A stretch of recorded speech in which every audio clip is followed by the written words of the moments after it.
So, hello and welcome, everyone. Today, our topic is diversity, equity, and inclusion from a chief diversity officer's perspective. We want to welcome our guest today. And actually, I'd like to hand the mic over to my wonderful co-host, Nirupa, to introduce her today. Nirupa. Thanks, Greg. We do have a very special guest with us today. We are honored to have Nancy Di Dai. Nancy brings 25 plus years of change and social experience in overall management, leadership, and cultural transformation in the corporate world spanning financial services and healthcare. Nancy is a credentialed International Coaching Federation and certified professional executive coach, focusing on impactful ways to engage the brain in sustainable insights and change. At Boehringer Ingelheim, Nancy leads a culture of belonging, inclusion, equity, and diversity within the animal health, human pharma, and biopharma U.S. businesses for their family-owned company. Over the past 10 years, Nancy has been the proud recipient of numerous awards for her work in diversity, culture, belonging, and inclusion, and her industry-wide efforts to improve diversity in clinical trials. Nancy was also recently appointed to the Governor's Council on Girls and Women in Science, Technology, Engineering, Arts, and Math for the state of Connecticut and continues to act on the Pharmaceutical Research and Manufacturers Association of America Chief Diversity Officer Council to improve diversity in clinical studies.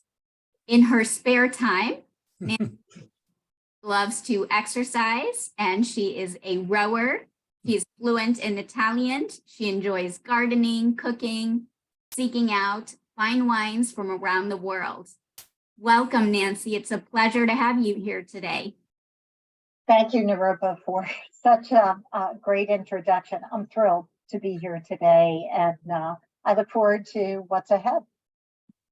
Thank you, Nancy. It is our honor to have you as a guest, and your background is so impressive and amazing. What was your most memorable experience as a Chief Diversity Officer?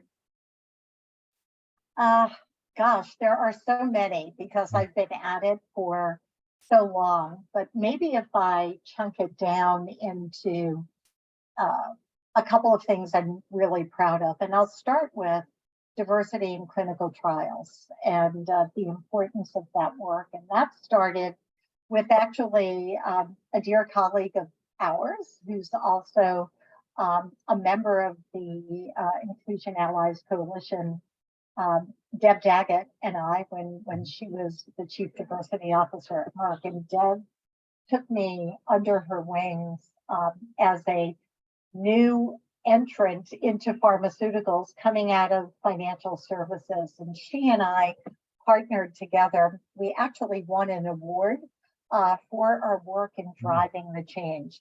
And here we are almost 15 years later, and we're beginning to see now how the FDA is requiring industry to include diversity in trials and to share the numbers. And that's a major milestone.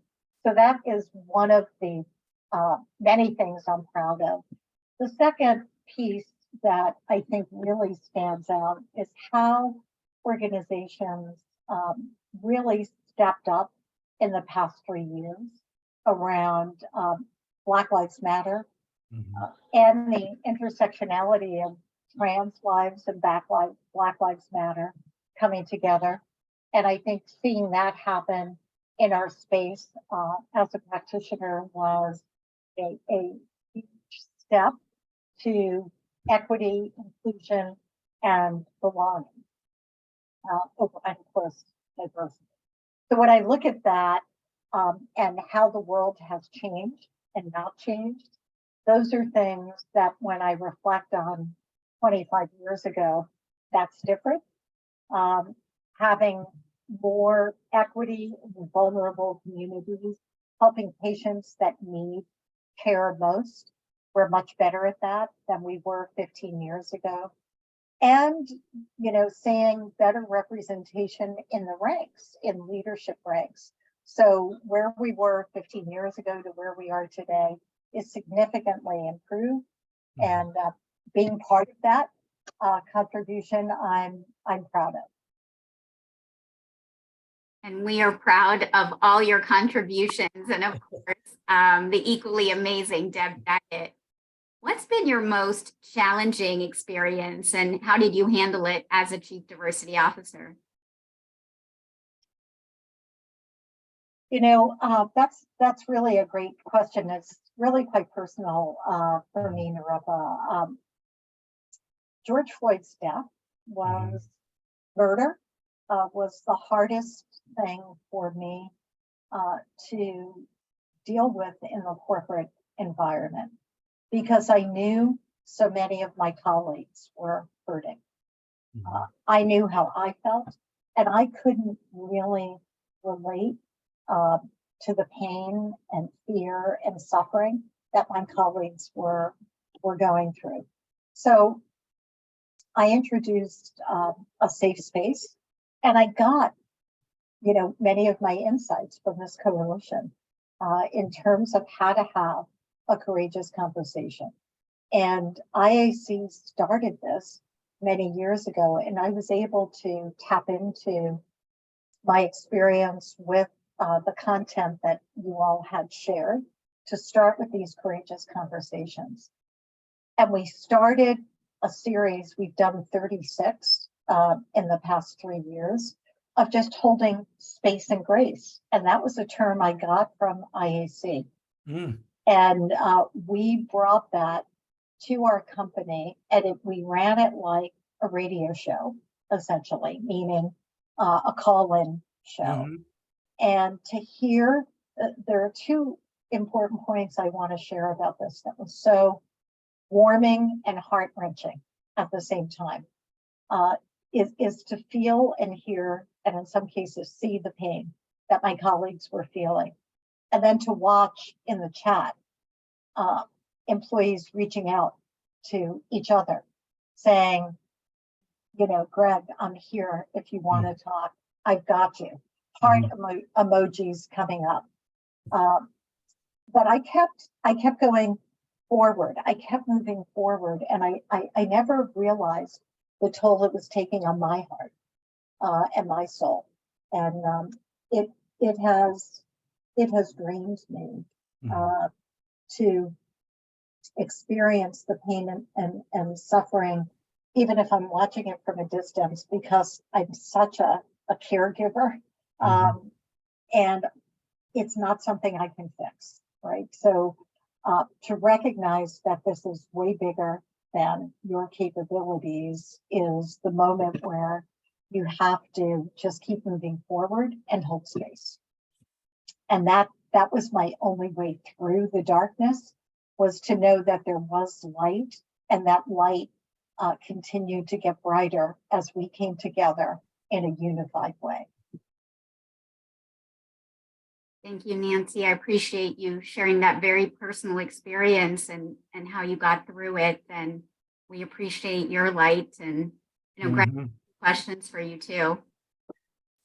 Yeah, absolutely. Thank you for your bravery and your vulnerability. You've mentioned a couple of times the Inclusion Allies Coalition. And I'd like to ask you a question about that and the Multicultural Institute.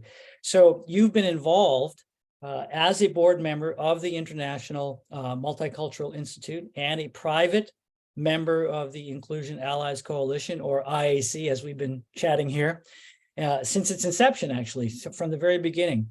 How has your, and I think you alluded to this to a little bit, but could you expound a little bit more on how your IAC membership, your Inclusion Allies Coalition membership, has added value to your DEI work? So when you think about being a diversity practitioner, it's kind of your C-suite, well, you know, as a chief diversity officer, you're a C-suite executive. And we know that the higher you go in an organization, the lonelier it gets because the pyramid gets narrow and more narrow. And so any type of support or safety nets are gone. And you're kind of out there for the most part, by yourself. What IAC brought to me was not only a safety net, but a comfort Mhm. to know that I may not have agreed with what others were saying or working toward, but to hear perspectives from people in different industries, people at different maturity levels in their evolution as practitioners was not only eye-opening, but informed my work Mhm. to be not just inclusive, but to recognize that what I was thinking wasn't good enough, that there were other voices that I hadn't taken into account that were very prevalent because our organizations are microcosms of society. And Mhm. IAC represented a microcosm of people around the world, around the country, Mhm. different industries, and you can't get that anywhere. Mhm. And that to me was an incredible network exchange of not only best practices, but next practices, and also some great nuggets. I told you I got space and grace from there. I Mhm. got the difference between a debate and a dialogue, and really instilled that in my leaders. So IAC enriched me not only as a CDIO, but as a Mhm. person as Mhm. well. Thank you, Nancy. I couldn't agree with you more. You know, as you said, as you go up higher and higher, it does get lonelier. It's nice to have that community that the Inclusion Allies Coalition represents. Thank you so much for sharing that. So Nancy, as we're getting kind of close to the end here, if you would, could you share 3 action steps, DEI tips, for, folks that are either just getting into the space, maybe they're a couple of steps in, or they're earlier in the career. What would you advise? 3 things as takeaways for folks like that. So I would say the first thing, especially for new entrants or beginning your journey, you just got the Chief Diversity Officer role and you're like, wow, I'm the Chief Diversity Officer. Mhm. Listen to understand, to be changed by what you hear, rather than listening to respond. Because so many practitioners that are new to this work were hired because of their passion, Mhm. not because of their transformative capabilities. Mhm. And what I mean by that is demonstrate your ability to change and shift cultures, not in a shaming or Mhm. dogmatic way, Mhm. but in a way to get people to walk with you, Mhm. not behind you or not ahead of you, but rally uh, your allies and rally your enemies, because there are many, Mhm. right, Mhm. that we have, to understand why this is important, not only for your workplace, but for your customers, whatever your marketplace is. So one is listening, uh, clearly to understand, not to respond. 2 is to ensure that you understand the elements of being a change leader. Mhm. And remember that the biggest and most important part of your role is influence, not Mhm. dogmatism, not being dogmatic, influencing the change. Great advice, Nancy. Thank you. Thank you so much Thank uh, you. for distilling 40 plus years of experience into those 3 very, very important tips and hints and nuggets.